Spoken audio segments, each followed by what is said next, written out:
Subscribe करें और bell दबाएं ताकि कोई खबर रह न जाए। अस्सलाम वालेकुम, मैं और बाब जहांगीर, आप देख रहे हैं प्रोग्राम व्यापार। और किसानों को इस साल भी गंदम की सपोर्ट प्राइस नहीं मिलेगी और इस मामले पर इस वक्त किसान शदीद मुश्किलात से भी दो चार हैं। अब इस पूरी सूरत पर दो तरह के मौक़िफ़ आ रहे हैं। एक मौक़िफ़ है पंजाब हुकूमत का, एक मौक़िफ़ है किसानों का। पंजाब हुकूमत का मौक़िफ़ ये है कि इस पिछले एक साल में बहुत सारे फलाई काम और सपोर्टिव काम किसानों के लिए पंजाब हुकूमत की तरफ से किए गए। 6 लाख किसानों को किसान कार्ड दिया गया जिस पर उनको सब्सिडी दी जा रही है, उस पर उनको सहूलियात दी जा रही हैं। और एक साल में काश्तकारों को ट्रैक्टर्स दिए गए हैं और जो 400 अरब रुपए का ये किसान कार्ड का ये पैकेज है जिससे 6 लाख किसान मुस्तफ़ीद हो सकते हैं। लेकिन अब दूसरी जानिब जो गंदम उगाने वाले किसान हैं वो ये बताते हैं कि 3400 रुपए तो सिर्फ वो कॉस्ट आती है और एक मन गंदम पर, और उसकी जो इस वक्त कीमत है मार्केट में वो 2000 या ज़्यादा से ज़्यादा 2100-2200 रुपए तक की उनको मिल पा रही है। यानी फ़ी मन गंदम पर इस वक्त किसान को जो नुकसान हो रहा है वो तकरीबन 1200-1300 और एक मोहतात अंदाजे के मुताबिक 1400 भी। और अगर इसकी मजमूई आप पूरे मुल्क की पैदावार पर ये नुकसान लगाएं तो ये तकरीबन 1106 अरब तक ये सालाना चला जाता है। तो इस सूरत हाल से दो चार इस वक्त किसान हैं। अब उनका मौक़िफ़ क्या है, इसकी दरमियानी राह क्या हो सकती है, पंजाब हुकूमत क्या किसी नेगोशिएशन के मूड में है या नहीं है, इस पूरी सूरत हाल पर हम बात करेंगे। खालिद खोखर सदर हैं किसान इत्तेहाद काउंसिल के, हमारे साथ मौजूद हैं। खालिद साहब, बहुत शुक्रिया प्रोग्राम के लिए, आपने वक्त निकाला। अभी बताइएगा, आप लोग आज भी एहतजाज कर रहे हैं, बुनियादी जो आप लोग के मुतालबात हैं वो क्या हैं, मामला अभी तक कहाँ पहुँचा है? पंजाब हुकूमत का तो स्टांस बड़ा क्लियर है, उन्होंने आप लोगों को किसान कार्ड दे दिए, 6 लाख किसानों को उससे फ़ायदा भी हो गया, ट्रैक्टर्स भी मिल गए, कुछ सब्सिडाइज चीज़ें भी आप लोग खरीद रहे हैं। अब आप लोग को शिकायत क्या है? जी बहुत शुक्रिया। देखें जी, पहली बात तो ये है कि जो हमारा लॉसेस है वो है 1500 अरब रुपए के। 24 मिलियन एकड़ पे रकबे पे काश थी और हमारी जो एवरेज पैदावार है वो अगर उसको हम 35 मन लगाएं, जो इन्होंने खुद डिक्लेयर किया है कि 31.6 मिलियन टन, तो इस वक्त जो हमारी कॉस्ट ऑफ प्रोडक्शन है, आज ही मैंने प्रेस कॉन्फ्रेंस में यही कहा है कि हमारी 34 रुपए कॉस्ट ऑफ प्रोडक्शन है, जिसे कोई भी चैलेंज करना चाहे हमारे साथ बैठ के कर सकता है। और अगर 500 उसमें हम प्रॉफिट लगाएं 3900 रेट बनता है, तो उस हिसाब से हमें कोई 1500 अरब रुपए का नुकसान हो रहा है। और अगर हम अपना प्रॉफिट छोड़ दें, सिर्फ कॉस्ट ऑफ प्रोडक्शन लगाएं तो 1106 अरब रुपए का हमें लॉस है। अच्छा, देखिए जी, गंदम हमारी सबसे इंपॉर्टेंट फसल है। गंदम बेहतर होगी तो काश्तकार को अच्छा रेट मिलेगा, तो बाकी फसलें भी बेहतर होगी। उसका सबूत यह है कि 2 साल पहले हमें अच्छा रेट मिला 3900, तो रिजल्ट ये हुआ कि हमने आपको 6.25 पिछले साल ग्रोथ थी। अगर पिछले साल हमें अच्छा रेट नहीं मिला तो इस वक्त ग्रोथ आपकी माइनस में चली गई, 1.1 पे आ गई। बिलियन ऑफ डॉलर का इस मुल्क की मईशत को नुकसान हुआ है जो कोई महसूस भी नहीं कर रहा। काश्तकार तो इस वक्त बहुत परेशान है कि उसकी पैदावारी लागत पूरी नहीं हो रही। अब बात आ रही है कि इस वक्त जो हमारे वज़रा साहबान या एडवाइज़र जिस तरह आके वो कहते हैं जी रूम जल रहा था और नेरो बांसुरी बजा रहा था, वो आके बार बार बांसुरी बजा रहे हैं जी हमने पैकेज दिया। अभी आपने बात की 400 अरब की नहीं, 52 अरब रुपया जो कार्ड पे, किसान कार्ड पे दिया गया, वो कर्जा था, कोई एड नहीं थी। ये भी मैं आपको अर्ज कर दूं, जो कर्जा 5 महीने बाद अब वापस वो ले रहे हैं जी। जो नहीं दे सकेगा जिसकी उसकी गिरफ्तारी होगी बाकायदा, यानी कि काश्तकारों के साथ। दूसरा आ गया ट्रैक्टर की जो टोटल अमाउंट बनती थी वो बनती थी को 9 अरब रुपया मुख्तलिफ जो इन्होंने दी थी। 9 अरब जिस वक्त दिया है उसी दिन साथ जीएसटी लगा दी, उस दिन 14% ट्रैक्टर के ऊपर, पहले नहीं होती थी जीएसटी। उससे हमारे ऊपर इम्पैक्ट पड़ा 24 अरब का, यानी कि 9 अरब देके 24 अरब काश्तकारों से ले लिया जी। देखना यह है जी कि हमारा नुकसान कितना है और हुकूमत हमें दे क्या रही है जी।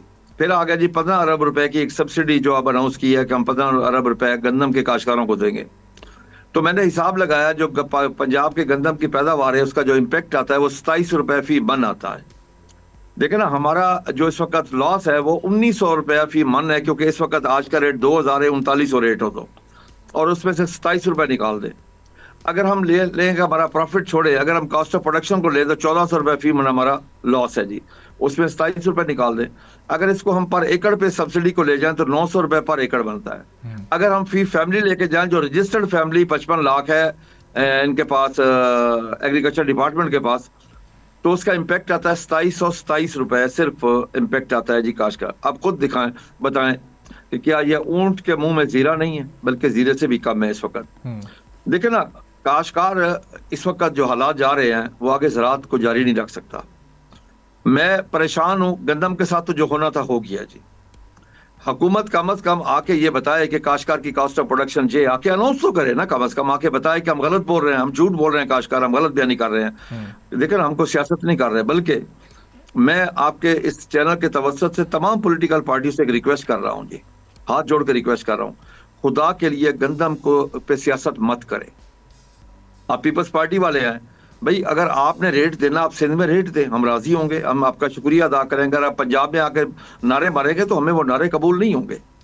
अगर नून लीग वाले जाके वहां पे सिंध में जाकर नारे लगाएंगे तो मुनासिब नहीं होगा, क्योंकि वो पंजाब में रेट दें, पीटीआई वाले केपीके में रेट दें, बजाय इसके कि वो पंजाब में प्रेस कॉन्फ्रेंस करें। जाएं केपीके में, जहां उनकी हुकूमत है, वहां के काश्तकारों को अकोमोडेट करें, उनको सपोर्ट प्राइस दें, और जो भी सपोर्ट प्राइस देगा काश्तकारों के लिए अच्छा काम करेगा, जो भी पार्टी होगी, हम उसको सलूट करेंगे।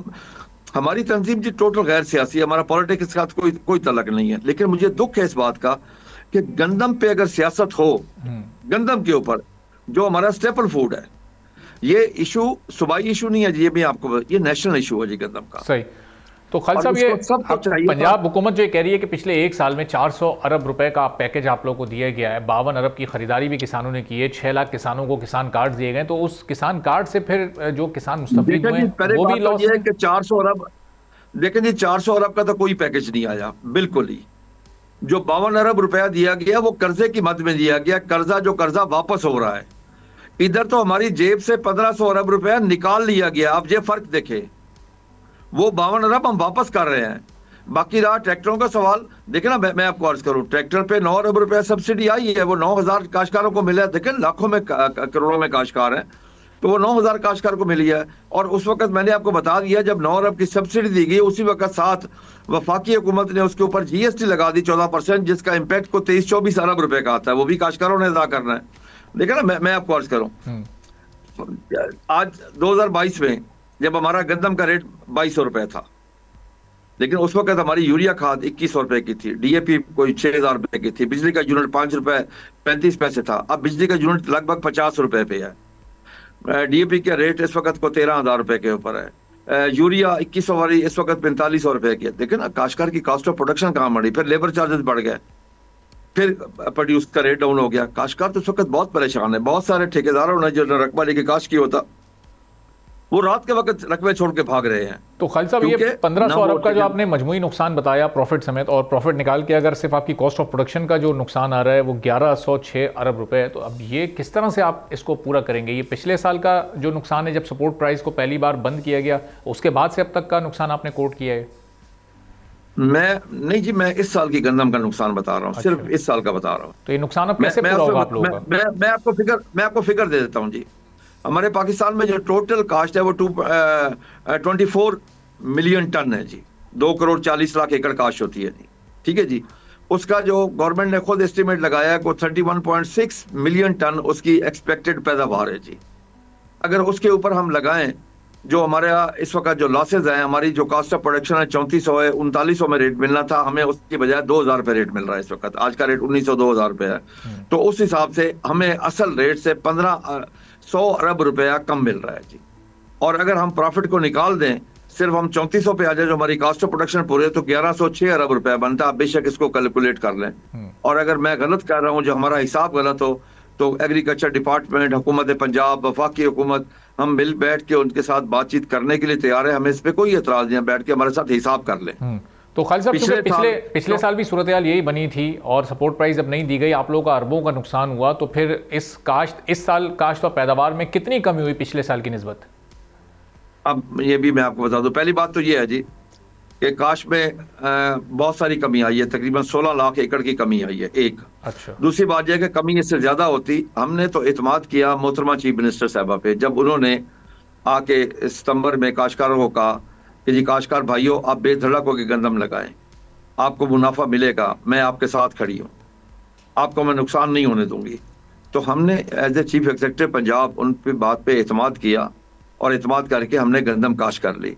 अब अगले साल कौन एतमाद करेगा? मैं आपको एक चीज बताऊं, एक बच्चे ने झूठ बोला अपने बाप से, तो बाप ने बेटे से कहा कि बेटा इस बात का अफसोस नहीं, तूने झूठ बोला, अफसोस इस बात का मेरा तुमसे एतमाद उठ गया है। अब काश्तकार का एतमाद उठ गया इस वक्त कि काश्तकार हुकूमत की किसी बात पे अब एतमाद नहीं करेगा। ये सिर्फ काश्तकार का नुकसान नहीं हुआ जी, मैं आपको अर्ज करूं, पाकिस्तान की मैशत का नुकसान हुआ है।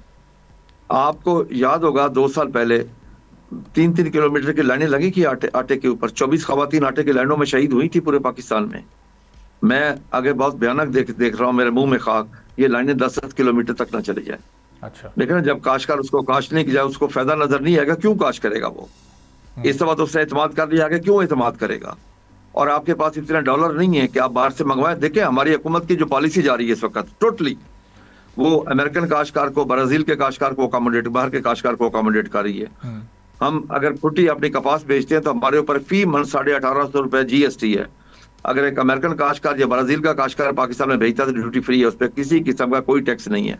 यानी कि इससे मुराद ये है कि हमारी हुकूमत जो अकोमोडेट कर रही है वो बाहर के काश्तकार को, किसी गोरे को, किसी और को अकोमोडेट कर रही है, अपने काश्तकार को अकोमोडेट नहीं कर रही। तो अब ये बताएं वे आउट क्या है इसका खालिद साहब? ये न सिर्फ गंदम का मामला, चूंकि कपास पर भी आप लोगों के भी एतराज़ात हैं और जाहिर है अभी इस बार भी हमें अपनी कमी पूरा करने के लिए इंपोर्ट करनी है क्या बताऊंगा मैं आपको अर्ज करूं, वे आउट तो अब मुझे कोई नजर नहीं आ रहा, मैं सच्ची बात कर रहा हूं आपसे।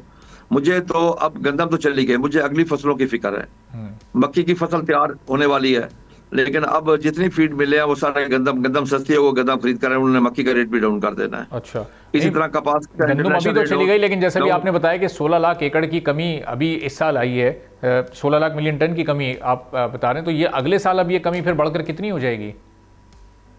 देखिए ना, 16 लाख एकड़ जो काश्त कम हुई है ना, अगले साल मैं समझता हूँ कम अज कम ज्यादा नहीं तो मेरे ख्याल में 5 मिलियन एकड़ पे रकबे की कमी आ जाएगी लाजमी, और पैदावार में को 10 मिलियन की कमी आ जाएगी, जो हम पूरा नहीं कर सकते किसी सूरत में। ये आपको बता दूं, आज तो आपको बाहर से वो गंदा मिल रही है, हो सकता है कि इंटरनेशनल रेट अप हो जाए तो फिर क्या करेंगे? डॉलर आपके पास है, दुनिया अपना ज़र मुबादला बचाती है, दुनिया अपने काश्तकार को सेव करती है, दुनिया हमेशा अपने काश्तकार के साथ खड़ी होती है, बाहर से कोई चीज़ नहीं मंगवाती। अगर मंगवाते हैं तो काश्तकार को लेवल प्लेइंग फील्ड देने के लिए उतनी उस पर ड्यूटी लगाई जाती है। लेकिन पाकिस्तान दुनिया का वाहिद मुल्क है जहां पर बाहर से कोई चीज़ मंगवाते हैं तो ड्यूटी फ्री आती है, अपने काश्तकार का गला दबाया जाता है। जी, तो आप खालिद साहब ये बताएं कि अब ये गंदम चली गए, जिस तरह दीगर फसलों की आप बात कर रहे हैं, तो अभी तो टाइम है उन फसलों के आने में, पहले से एक नेगोशिएशन का अमल शुरू करें ताकि ये वाली सिचुएशन जो इस वक्त हमें गंदम के मामले पर देख रहे हैं, फिर हमें कपास पर या मकई पर या और दीगर फसलों पर हमें ना देखनी पड़े। देखिए ना, अब काश्तकार के पास पैसे नहीं है जी इस वक्त कि अगली फसल पे खर्च कर सके। आपका तमाम फसलों का इंजन जो है ना गंदम है, गंदम ही मेजर फसल है आपकी, गंदम से पैसे आते हैं तो अगली फसलों पे खर्च होते हैं। तो अब मैं आपको एक छोटी सी मिसाल देता हूँ जी। पिछले साल हमारे पास यूरिया मिल नहीं रही थी, इस दफा को प्रोडक्शन नहीं बढ़ी, ना ही बाहर से इंपोर्ट किए, बल्कि पिछले साल 2 लाख टन इंपोर्ट भी की थी, 10 लाख टन पड़ी है क्योंकि काश्तकार ने नहीं खरीदी। अगर काश्तकार यूरिया, DAP, नाइट्रोफास ये सारी खादें खरीद के अगर बैलेंस यूज ऑफ फर्टिलाइजर नहीं करेगा तो पैदावार में वो भी कमी आएगी। सही। अच्छा, ये जो अब 16 लाख एकड़ की कमी इस वक्त आई है गंदम की फसल में, तो उसका मतलब अब मुल्क में जो खपत है उसको पूरी करने के लिए जो डिमांड है फिर हमें इंपोर्ट करनी पड़ेगी गंदम, और वो फिर हम महंगे दामों इंपोर्ट करेंगे। आपको देखिए ना, मैं आपको अर्ज करूं, आज जिसको अकोमोडेट किया जा रहा है ना, वो बनिए को जो इस वक्त अकोमोडेट किया जा रहा है, फ्लोर मिल वालों को, बाकी लोगों को अकोमोडेट किया, उनको कर्जा दिया जा रहा है, हुकूमत दे रही है। और वो जो अभी इन्होंने EWRJ प्रोग्राम बनाया, इलेक्ट्रिक वेयर हाउस रसीद प्रोग्राम, वो फार्मर के लिए नहीं है इस वक्त, बल्कि वो तो चालू नहीं हो सकता अभी तक तो उसकी कैबिनेट से अप्रूवल ही नहीं हुई। उसको अभी 15-20 दिन 25 दिन और लगेंगे। काश्तकार के पास तो गंदम सिर्फ अगले 10 दिन है, ये भी उसी एक जखीरा अंदोज को अकोमोडेट किया जा रहा है। ये सपोर्ट प्राइस खत्म करके हुकूमत ने, हमने देखा कि पिछले 1 साल में खातिर ख्वाह कीमतों में तो कमी लाने में कामयाब हुई है। इस वक्त भी आप देखें होलसेल रेट जो आटे की जो इस वक्त कीमत है होलसेल रेट की, वो 70 रुपए में मिल रही है। किसके मौशी कत्ल देखें नहीं, किसके मौशी कत्ल के ऊपर। अब आप ये देखें ना कि एग्रीकल्चर की ग्रोथ बाकी क्या बची है। काश्तकार को उसकी अगर कास्ट ऑफ प्रोडक्शन ना मिले तो 1 आध साल तो आप चल जाएंगे, अगले सालों में आप नहीं चल सकेंगे, पॉसिबल नहीं है। आप देखें ना, हुकूमत ने छोटे काश्तकार का मौशी कत्ल करके एक DHA के रहने वाले को, बैरियर टाउन के रहने वाले को, गुलबर्ग के रहने वाले को, मॉडल टाउन के रहने वाले को, 5 स्टार होटल में खाना खाने वाले को सस्ती रोटी दे दी। काश्तकार के मौशी कत्ल में उसमें हुकूमत का क्या हिस्सा है? खुद हुकूमत अगर टारगेटेड सब्सिडी देनी चाहिए, हुकूमत को खुद देनी चाहिए गरीब लोगों को। लेकिन हुकूमत ने क्या काम किया? काश्तकार का मौशी कत्ल हुआ। काश्तकार को तो अब वेंटिलेटर पे है इस वक्त, आपकी ज़राअत वेंटिलेटर पे। मैं बड़ा क्लियरली आपको, ये अगर सपोर्ट प्राइस हुकूमत देती रहती तो शायद ये मुमकिन ना होता है जो ये 30-40% कीमतें कम हुई हैं। और ज़ाहिर है उसमें फिर एक बड़ी आबादी ऐसी भी है जो कि गुर्बत की लकीर से नीचे जा चुकी है पिछले 3-4 सालों में। तो ये फिर उसके साथ मुझे आप एक चीज बताएं, मुझे आप एक चीज बताएं कि अगर आप मुर्गी को हलाल कर देंगे, बाकी क्या बचेगा आपके पास? अंडा देने वाली मुर्गी को आपने अंडा देने वाली मुर्गी हलाल कर दी है। देखिए ना, क्या काश्तकार का ये हक नहीं है कि जितनी उसकी कास्ट ऑफ प्रोडक्शन हो उसके साथ उसको 25% प्रॉफिट मिले? क्या उसका राइट नहीं है? चीनी लेके सस्ती क्यों नहीं दी? चलो इसी पे बात कर लेते हैं। चीनी गरीब आदमी इस्तेमाल नहीं करता। गरीब आदमी की टोटल जो दिन की अय्याशी है ना, वो 2 चुस्कियां चाय की है। वो सस्ती क्यों नहीं दी? वो भी कर देते 70 रुपए किलो, क्यों नहीं की उस पे? वहां हुकूमत ही नहीं है, वहां पंजाब हुकूमत, वफाकी हुकूमत उन पे कंट्रोल नहीं कर सकती। मुझे आप इसी चीज का जवाब दे दें। सिर्फ आटा ही है इनके पास। और आटे का भी क्या है? और इसकी वजह क्या है? वैसे बेहतर तौर पर इसका जवाब आप दे सकते हैं सर। देखिए ना, शुगर मिल वालों ताकतवर लोग हैं जी। हम काश्तकार तो बेचारे, जब हमारे पास गंदम ये जबरदस्ती उठाते थे, चादर और चार दीवारी का तकद्दुस भी पमाल करते थे। अब जब नहीं ले रहे थे तो फिर नहीं ले रहे, अपनी मर्जी कर रहे हैं। देखे ना, गंदम जखीरा करना हुकूमत के लिए फराइज में शामिल है, ये स्टेपल फूड है जी। और आज से नहीं, हजरत यूसुफ अलैहिस्सलाम के वक्त से, अब कुरान से ये बात साबित है। मैं समझता हूं कि अगर ये गंदम लोगों के लिए हुकूमत जखीरा नहीं कर रही तो ये कुरान के हुक्म की भी इनकारी है। ठीक है, बहुत बहुत शुक्रिया खालिद खोखर साहब, सदर किसान इत्तेहाद काउंसिल। हमारे साथ गुफ्तगू आपने सुनी। अब देखते हैं कि इस मामले का क्या वे आउट निकलता है। हुकूमत अपने स्टांस से पीछे हटती है, नहीं हटती। आने वाले दिनों में इस पर आपको मजीद भी अपडेट करते रहेंगे। एक ब्रेक लेते हैं, ब्रेक के बाद वापस आएंगे, एक और अहम मौजू पर बात करेंगे।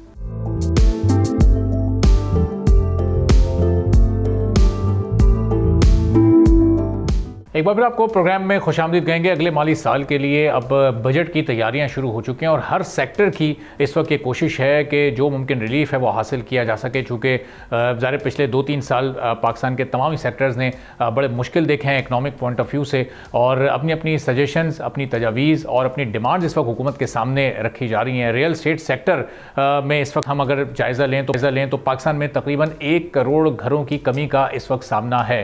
पिछले चंद सालों में हमने देखा कि कुछ स्कीम्स ऐसी लॉन्च हुई जो कि स्टेट बैंक ऑफ पाकिस्तान ने मुख्तलिफ कमर्शियल बैंक्स के साथ मिलकर लॉन्च की। उस पर इंटरेस्ट रेट भी, जो मार्कअप रेट था वो भी खासा कम था, 3 से 9% तक था। तो उसी तरह की किसी स्कीम की ज़रूरत इस वक्त बड़े पैमाने पर महसूस की जा रही है कि एक सस्ती हाउसिंग स्कीम ऐसी लाई जाए जिसमें स्टेट बैंक की और फिर दीगर कमर्शियल बैंक्स की भी फाइनेंसिंग शामिल हो सके। और एक ऐसे मौके पर यह बात की जा रही है माशी माहिरीन और रियल स्टेट एक्सपर्ट्स की जानिब से कि अभी जो इस वक्त इंटरेस्ट रेट है वो अंडर कंट्रोल है। वो इस वक्त 22% की बुलंद तरीन शरह पर नहीं मौजूद, बल्कि 12% पर है। और उम्मीद यही है कि आने वाले दिनों में ये सिंगल डिजिट में भी आएगा।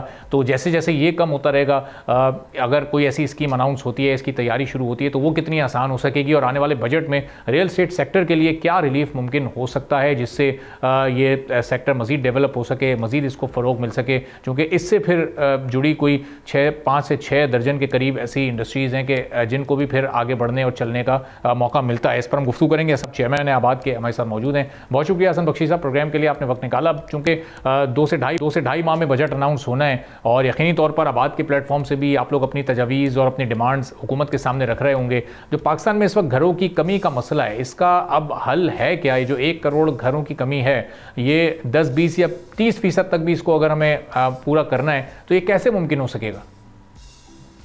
जी, बिस्मिल्लाह रहमान रहीम। आपका शुक्रिया। आपने जैसे ही कहा 2-2.5 महीने बाद बजट, तो इंशाल्लाह ताला अगले हफ्ते हम भी इस्लामाबाद में डेरा डाल के बैठ जाएंगे और कोशिश करेंगे कि गवर्नमेंट, FBR हमारी तजावीज़ को सुने, खुले दिल से सुने, अमल दरामद हो सकता है उसको अमल दरामद करें। 10 मिलियन नहीं, वर्ल्ड बैंक कहता है 12 मिलियन मकानों का शॉर्टेज है। और ये शॉर्टेज एक बहुत बड़ा चैलेंज भी है और एक बहुत बड़ी अपॉर्चुनिटी भी है। और जिस मुल्क में 12 मिलियन मकानों का शॉर्टेज हो, यानी खरीदार भी मौजूद हो, बनाने वाले भी मौजूद हों, काम करने वाले भी मौजूद हों, ज़मीन भी मौजूद हो, तो क्या वजह है कि यहाँ पर मकानात नहीं बन रहे हैं? यहाँ पर रेगुलेटेड सेक्टर वो डिलीवरी, वो एक्टिविटी नहीं कर पा रहा जो एक्टिविटी अगर फुल उस पर करेगा पोटेंशियल पे, तो पाकिस्तान में एम्प्लॉयमेंट भी जनरेट होगी। इसके साथ जो 72 मुंसलिक इंडस्ट्रीज हैं वो भी चलेगी, रेवेन्यू जनरेशन भी होगा। क्या बोलते हैं, एक आम पाकिस्तानी को सिर्फ कीमत पे मकान भी मिलेगा। इसके साथ साथ अगर ये जो हमारी इस वक्त एलाइड इंडस्ट्री है, जिसमें सीमेंट है, स्टील है, पाइप है, मार्बल है, टाइल है, दीगर है, ये इस वक्त 30 से 40% कैपेसिटी पे चल रही है। अगर ये 70-80% पे चलेगी तो 2 ट्रिलियन का इजाफी टैक्स भी गवर्नमेंट जमा कर सकेगी। तो मेरा सवाल ये था कि क्या वजह ये नहीं हो पा रहा है। वजह ये है कि पिछली हुकूमत की प्रायोरिटी थी हाउसिंग। लोगों ने बहुत पैसा पूरे पाकिस्तान में हाउसिंग कंस्ट्रक्शन में लगाया। हुकूमत चेंज हो गई, वो प्रायोरिटी ख़त्म हो गई, और वो प्रायोरिटी ख़त्म होने के बाद नतीजा ये हुआ कि लोग फंस गए उसमें लोग फंस गए। और आज लोग पैसा लगाने को वो डेवलपर डर रहे हैं, क्योंकि समझते हैं कि जो भी लिक्विडिटी हमने लगा दी, फिर गवर्नमेंट ने कोई पॉलिसी चेंज कर दी तो हम कहाँ खड़े होंगे। मैं अब हमारी गवर्नमेंट से पहली फॉरमोस्ट अपील ये है कि 15 साल की पॉलिसी दी जाए, जो पॉलिसी वो समझते हैं, और उसको गारंटी किया जाए लेजिस्लेशन से, ताकि कोई भी आने वाली हुकूमत उसको यकतरफा तौर पे तब्दील नहीं कर सके, और लोग इस 15 साल की पॉलिसी को मद्देनजर रखते हुए इन्वेस्टमेंट करें। अभी जो कंस्ट्रक्शन में इन्वेस्टमेंट है as an builder and developer, वो आप समझें कि 200 500 अरब 200 करोड़ 500 करोड़ 1000 करोड़ कम से कम इतनी बड़ी इन्वेस्टमेंट है। एक इलेक्ट्रिकल व्हीकल प्लांट लगता है पाकिस्तान में, जिसके लिए एक डिलीशन पॉलिसी होती है, और वो डिलीशन पॉलिसी 15-20 साल की होती है कि उस पर क्या होगा, लोकल पार्ट्स क्या होंगे, सबको पता होगा कि क्या हो रहा है। एक बिल्डिंग बनती है पाकिस्तान शहर है कराची के एक डिस्ट्रिक्ट के साथ, अगर 50 माले की बिल्डिंग बनती है तो उसकी सेल वैल्यू है 75 से 100 मिलियन डॉलर, और 50 बिल्डिंगों का ये प्रोजेक्ट तैयार है कराची ये डिस्ट्रिक्ट साउथ में, जो यानी 5 बिलियन डॉलर की इकोनॉमिक एक्टिविटी है। क्यों लोग इन्वेस्टमेंट नहीं कर रहे हैं? क्योंकि कोई क्लैरिटी नहीं है पॉलिसी की। मसला ये है कि खरीदार खरीद नहीं सकता, क्योंकि दुनिया में हर जगह ये होता है कि पहला जो मकान लेता है 10% पेमेंट करता है, और बाकी 90% उसको फाइनेंसिंग अवेलेबल होती है सब्सिडाइज रेट पे, जो कि वो रहते उसकी जितना वो फ्लैट की कीमत होती है उसके किराए के हिसाब से वो अदा करता रहता है। अगर हमने ये पॉलिसी क्रिएट कर दी, सो पाकिस्तान में जो मेजर डिमांड है वो 80-90% जो ये 12 मिलियन मकानों की डिमांड है, वो दरमियाने और मुतवसत तबके की डिमांड है, जिसको हाउसिंग फाइनेंस अवेलेबल नहीं है। सो अगर हमें करना होगा तो हमें इस डिमांड को स्पर करने के लिए इनको एनेबल करना पड़ेगा सब्सिडाइज फाइनेंसिंग से। दूसरे जो मसाइल हैं, कोर्टों में ट्रिलियन ऑफ रुपए की प्रॉपर्टी के केसेस फंसे हुए हैं, कोई 2 साल से, कोई 10 साल से, 20 साल से, कोई 30 साल से, कोई 40 साल से फैसले नहीं हो रहे। बैंक पैसे नहीं देता क्लाइंट को, वो कहते हैं फोरक्लोजर नहीं है, कोई डिफॉल्ट करता है तो उस पर भी कोर्टों में सालों साल लग जाते हैं। तो लिहाजा हमारी अपील होगी कोर्टों से, थ्रू आपके चैनल, थ्रू दीगर हमारे अरबाब इख्तियार से, कि चीफ जस्टिस को रिक्वेस्ट की जाए कि एक स्पेशल बेंच बनाए और 3 महीने में केसेस डिस्पोज ऑफ करें लैंड के मैटर्स में, ताकि ये पैसा जो मुंजमद हुआ है कोर्टों में जाके साल से, वो इकोनॉमिक एक्टिविटी में आए और लोग काम करें। और इसका फायदा ये भी होगा, जो कोर्टों में जाके ब्लैकमेलिंग करते हैं, स्टे ले लेते हैं और 20-20 साल लोगों को परेशान करते हैं, और जिस पे फिर हम सब मजबूर होते हैं कि उनसे आउट ऑफ कोर्ट सेटलमेंट करें, चाहे वो लैंड ग्रैबर्स हों, चाहे वो ब्लैकमेलर्स हों, उनका भी डिटरेंट होगा। सही। इसलिए ये बहुत जरूरी है इकोनॉमी को चलाने के लिए। हसन बख्शी साहब, ये फाइनेंसिंग की तरफ जो आपने इस वक्त बड़ी उसकी इंपॉर्टेंस पर जोर दिया, तो माजी में तो ये इस तरह की स्कीम्स हमने देखी हैं, HBFC के प्लेटफॉर्म से भी बहुत सारे लोग ये फाइनेंसिंग हासिल करते थे, फिर जो गुज़िश्ता हुकूमत में फाइनेंसिंग स्कीम आई, तो ये फिर स्कीम्स कामयाबी के साथ आगे बढ़ क्यों नहीं सकी हैं? सिर्फ डिसकंटिन्यूशन ऑफ गवर्नमेंट पॉलिसी थी, या ये स्कीम्स ही अपने ओन पे नाकाम हो गई, लोगों का इंटरेस्ट इसमें नहीं था इतना ज़्यादा? देखिए, पिछली हुकूमत में 31,000 नौजवान पाकिस्तानियों को, वेदर मेल और फीमेल, जिनके मकान नहीं थे, उनको ये सब्सिडाइज फाइनेंसिंग की गई। और यू विल बी सरप्राइज्ड, 99% लोग अपनी इंस्टॉलमेंट टाइम पे कर रहे हैं। अच्छा। इसका मकसद आम पाकिस्तानी घर की अपनी ज़रूरत समझता है और उसकी अहमियत भी समझता है, और उसकी रीपेमेंट करने को भी तैयार है, और उसकी इंस्टॉलमेंट इतनी हो जितना उस फ्लैट का किराया, और दुनिया के महज़ब मुल्कों में ऐसे ही होता है। तभी आप लोगों को अपने मुल्क से जोड़ते हैं। इसी तरह आप लोगों में वेल्थ उनकी बढ़ाते हैं, वेल्थ क्रिएशन करते हैं कि किसी ने 20 लाख का 1 करोड़ का मकान लिया है, 10 लाख रुपए दिए, 90 लाख की इंस्टॉलमेंट दे रहा है, 5 साल बाद वो 1.5-2 करोड़ रुपए का मकान हो जाता है। सो उसको तो 20 लाख पे 50 लाख करोड़ रुपए मिल जाते हैं ना, इसी तरह लोग जुड़ते हैं। और दुनिया में ये मॉडल कामयाब तरीन मॉडल है। आप इस्लामिक फाइनेंसिंग कर दें, आप उसको कर दें, देखें अगर आप फाइनेंसिंग नहीं करेंगे, आप लोगों को कहेंगे कि 100% पैसे लेके आओ, तो लोगों के पास क्या चॉइस है? वो किसी से उधार लेंगे, किसी के वालिद का, किसी का इनहेरिट, बेग बोरो स्टील, या मांगेंगे या उधार लेंगे या चोरी करेंगे। और फिर एफबीआर बोलता है कि जिससे पैसे मांगे हैं, उधार लिए हैं, उसका आप डेटा दे दो। तो हम एक वक्त में दो किश्तियों में नहीं सवार हो सकेंगे। अगर हमें दुनिया के कंप्लायंट मुल्कों की पॉलिसी चलानी है तो फिर हमने दुनिया के कंप्लायंट मुल्कों की तरह सहूलत भी देनी पड़ेगी एक आम पाकिस्तानी को। मैं नहीं कहता मुझे दो, मैं नहीं कहता मेरे बच्चे को दो, मैं नहीं कहता जिसके पास प्रॉपर्टी है उसको दो, पर जिसके पास कोई प्रॉपर्टी नहीं है इस मुल्क में, जो पहली अपनी जिंदगी की प्रॉपर्टी खरीदने जा रहा है, उसको आपने फैसिलिटेट करना है। और ये किसी गवर्नमेंट का कोई फेवर नहीं है, ये इनकी कॉन्स्टिट्यूशनल रिस्पॉन्सिबिलिटी है। चेयरमैन आबाद गुफ्तगू आपने सुनी। नाज़रीन, इसी के साथ आज के प्रोग्राम से इजाज़त दीजिए। अल्लाह हाफ़िज़।